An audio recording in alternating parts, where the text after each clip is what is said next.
Hello and welcome back to another OMNIHEROES video. In this video we're going to have a look at something a bit cheeky and something that has already been uploaded into the data. Nearly. And it is, let me show you, jump into Hope Tree here, we'll go to Synergy Activation, and lo and behold, after the last update we do now have access to the full details for Hela, Goddess of Death. So it looks like she is a mastery hero, so Valkyrie mastery, a rune mastery hero, and the first rune mastery and Valkyrie mastery hero that is a deviant as well, so one that's going to pair very nicely along other units like Pandora, like Hades, like Elisha, Gaia, etc, etc, whereas Celestials have dominated this particular position. Now we do have Hela, and she does look absolutely fantastic as well. So first things first, Nethermore, well, speed 126, not going to be as fast as Cleo, not going to be as fast as Victoria, but I suspect with a skin she's going to be really, really strong. So again, first things first, we do have Nethermore, so deals 474% magic damage to all enemies. That's the max stat available for Hela on her ultimate attack.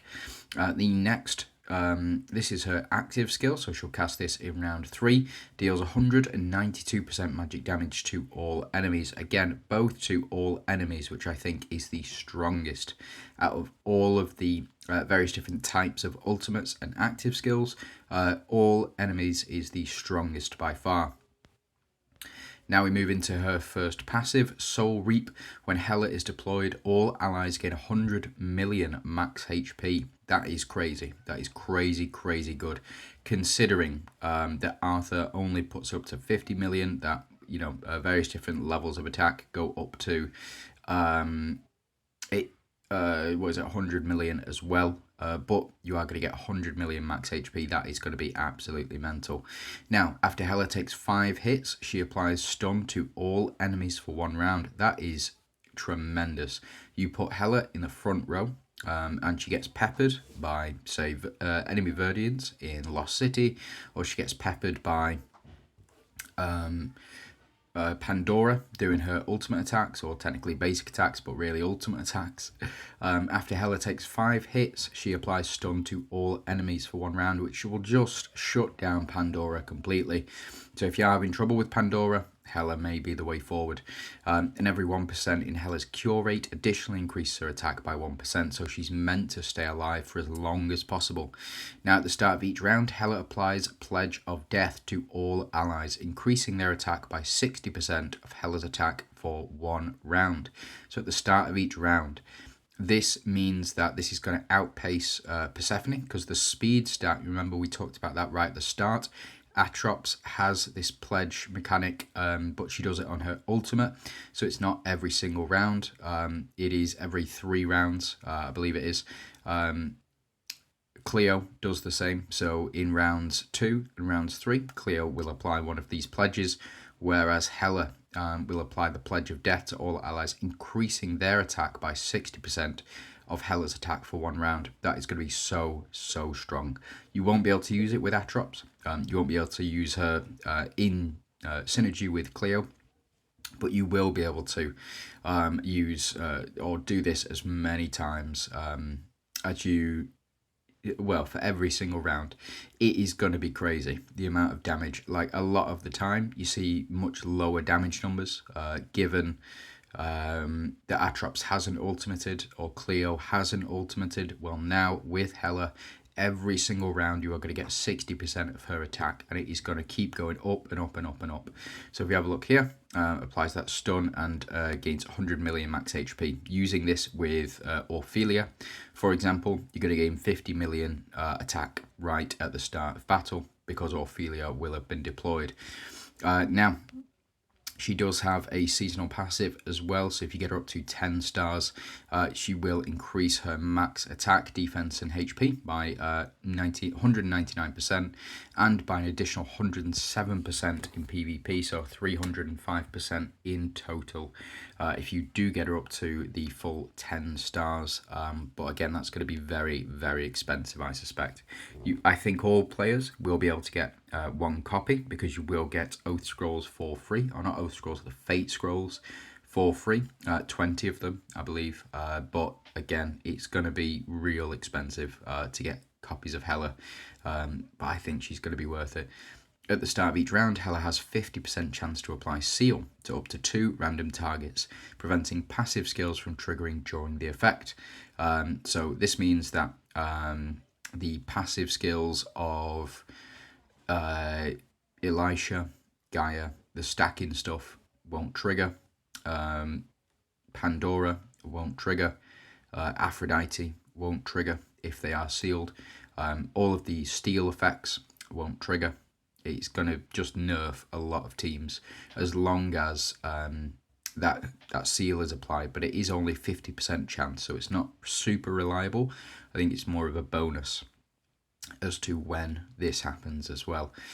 So that's only in PvP and GVG, cannot be applied in normal modes, but each time an ally takes action, all allies gain 2 million attack and defense with no stack limit. Imagine if there were multiple units on a single team that took multiple actions per turn.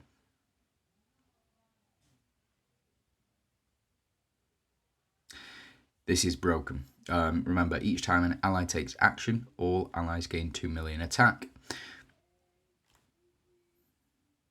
Pledge of Death increases their attack by 60% of Hela's attack. So the more units that take action and multiple actions on the same turn, the higher the attack will go. This has no limit. This is going to be, it's going to keep going up and up and up and up. And she's going to replace Victoria in Abyss Crusade. She's going to replace Cleo in Palace of Penrose. She's going to replace Cleo and Victoria in your Rift Odyssey stuff. She's going to be absolutely phenomenal. She is going to be absolutely fantastic, and she looks good as well. So there is that. Now let's move on to her runes. So it looks like they've gone for all healing runes. So if you do have all of these healing runes, when Divine Hero increases the healing in battle by 50%, and when ally trigger purifies, 100% chance to cast Enfeeble. So again, very, very strong. But the Pledge of Death effect is enhanced by 50%, 75%, and 100% respectively. So this will be 160% of her attack. It's going to be crazy. It really is. It's going to be absolutely insane. I believe this would actually be 120%, not 160%. I don't think it goes up like that. I think 100% would just be increased attack by 120%. I think so.